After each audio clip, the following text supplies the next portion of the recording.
Bernard Stiegler, bonjour et soyez le bienvenu pour cette première émission de la rentrée chez nous. Bernard Stiegler, vous venez de nous lire un extrait de votre livre « Prendre soin de la jeunesse et des générations », titre magnifique au passage.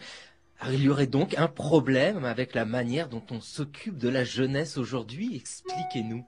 Je dirais que d'une certaine manière, on ne s'en occupe plus, nous ne nous en occupons plus. L'industrie culturelle et ce que j'appelle le psychopouvoir ou les psychotechnologies, qui sont en fait un dispositif industriel qui vise à capter l'attention des consommateurs en général, mais surtout des jeunes consommateurs. Il faut savoir que je crois que c'est 43% des actes d'achat, selon BVA, qui sont prescrits par les enfants aux parents. L'acte d'achat dans notre société est la chose la plus importante dans une société de consommateurs. Ce qui conditionne la vie de la famille, c'est ce qu'elle achète. Ce n'était pas toujours le cas dans le passé d'ailleurs.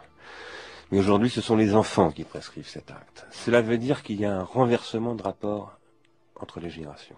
Et je pense que nous ne nous occupons plus de nos enfants, non pas parce que nous ne voulons pas nous en occuper, mais parce qu'on nous empêche de nous en occuper.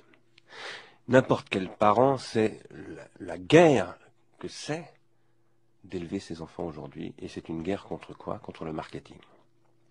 Le marketing veut se substituer aux parents, aux professeurs, à l'État, aux médecins, à tous ceux qui sont en charge d'éduquer les enfants. Car un enfant, un être humain en général, a besoin d'être éduqué. Il n'est pas humain spontanément. Et la formation de cet être, la formation de son attention, c'est la responsabilité de ses éducateurs. Et en premier lieu, de ses parents. Il n'y a pas que les parents qui soient des éducateurs, mais ce sont d'abord les parents. Or, les parents aujourd'hui sont court-circuités et sont privés de la possibilité de plus en plus d'exercer ce qu'on appelle leur autorité parentale. Alors, vous avez évoqué, Bernard Stiegler, le psychopouvoir, qui est un concept que vous avez beaucoup développé. Est-ce que vous pouvez nous expliquer ce que c'est que ce psychopouvoir, de capter l'attention? C'est un pouvoir qui s'est formé au XXe siècle. J'ai moi-même formé cette expression pour répondre au biopouvoir, au concept de Michel Foucault de biopouvoir. Foucault disait au XIXe siècle, XVIIIe, XIXe siècle, l'État et la bourgeoisie ont pour but essentiel d'exercer leur pouvoir sur la vie, en l'occurrence la vie des producteurs pour les faire produire. Donc on va s'occuper de la démographie, on va s'occuper de la santé de l'appareil de production, c'est-à-dire en l'occurrence des travailleurs essentiellement, et de leurs familles. Bon. Je pense qu'au XXe siècle, cette question du biopouvoir est largement résolue, elle n'est pas totalement bien entendu, mais ce qui s'impose au début du XXe siècle, c'est un psychopouvoir sur les âmes et non pas sur les corps. Le biopouvoir s'exerce sur les corps. Le psychopouvoir s'exerce sur les âmes. De quoi s'agit-il? On sait que le capitalisme est structurellement, endémiquement surproducteur et que le problème du capitalisme, ce sera théorisé par Joseph Schumpeter, l'économiste autrichien qui fera sa théorie de l'évolution économique sur cette base. Le problème du capitalisme, c'est de sans cesse renouveler une offre pour faire tourner l'appareil de production, mais cette offre, un des premiers à le penser, c'est Henry Ford, spontanément, la population n'en veut pas. Et au début du XXe siècle, un individu appelé Edward Bernays, qui est le neveu de Freud en réalité, va mettre au point une théorie psychologique du comportement du consommateur et va mettre au point une technique qu'il appellera les relations publiques.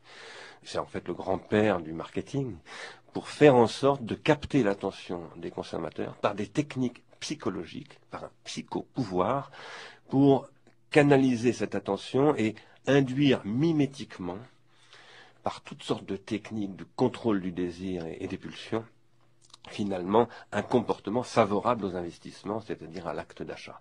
À partir des années 50, ce qui va être visé fondamentalement, ce ne seront plus les adultes, mais la jeunesse. D'abord la jeunesse adolescente, c'est comme ça on va voir apparaître d'ailleurs le rock'n'roll, etc., qui va servir à capter l'attention. C'est comme ça que Europe 1 va se développer avec Salut les copains, qui est une émission d'ailleurs formidable, parce que tout ça produit de très belles choses aussi.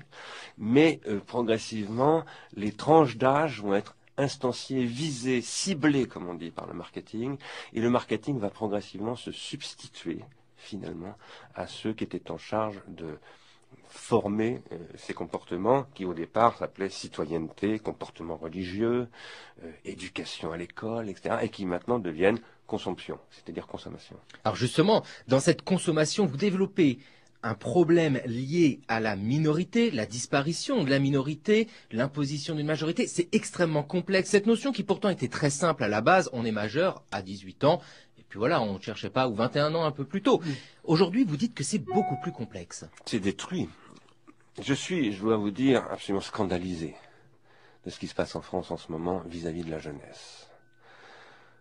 J'ai écrit ce livre, Prendre soin, d'abord en raison de ce que Madame Dati, alors garde des Sceaux, a voulu imposer, à savoir la suspension de ce qu'on appelle en justice l'excuse de minorité. Vous savez qu'il y a des tribunaux pour mineurs, et que l'on considère qu'un mineur n'est pas encore adulte, et donc qu'il n'est pas totalement responsable de ses actes. Que ceux qui sont responsables de ces actes, ce sont d'abord les adultes, et en premier lieu, la collectivité dans laquelle il vit. On a mis en cause l'excuse de minorité pour certains crimes et pour certains tribunaux en disant que on ne ferait plus jouer le caractère exceptionnel de l'excuse de minorité pour les mineurs. Qu'est-ce que ça signifie? Ça signifie qu'on se défausse de sa responsabilité sur le mineur, dont on considère qu'en fait, tout aussi mineur qu'il puisse être, il est pleinement responsable. Ce qui est une hérésie absolue. Qu'est-ce que la majorité? Le grand penseur de la majorité s'appelle Emmanuel Kant. Dans un texte, dans plusieurs textes, mais en particulier dans un petit texte que je recommande aux auditeurs de France Inter de lire, parce qu'il est très court et absolument clair. Et on le trouve chez Mille et une nuits pour 1 euro ou 2. Il s'appelle « Qu'est-ce que les Lumières ?» Kant explique que la majorité est une conquête de la société, et que la majorité, ça se conquiert par l'éducation, qu'on n'est pas majeur spontanément, on ne devient pas majeur à 18 ans ou à 21 ans, on devient majeur à 18 ans ou à 21 ans quand il y a une école qui nous apprend à devenir autonome, parce que la majorité, c'est aussi l'autonomie. Mais ceci n'est pas spontanément acquis. En revanche, ce que dit Kant, c'est qu'il est extrêmement important de faire la différence entre mineur et majeur. Mineur, il dit, il y a des adultes qui sont mineurs.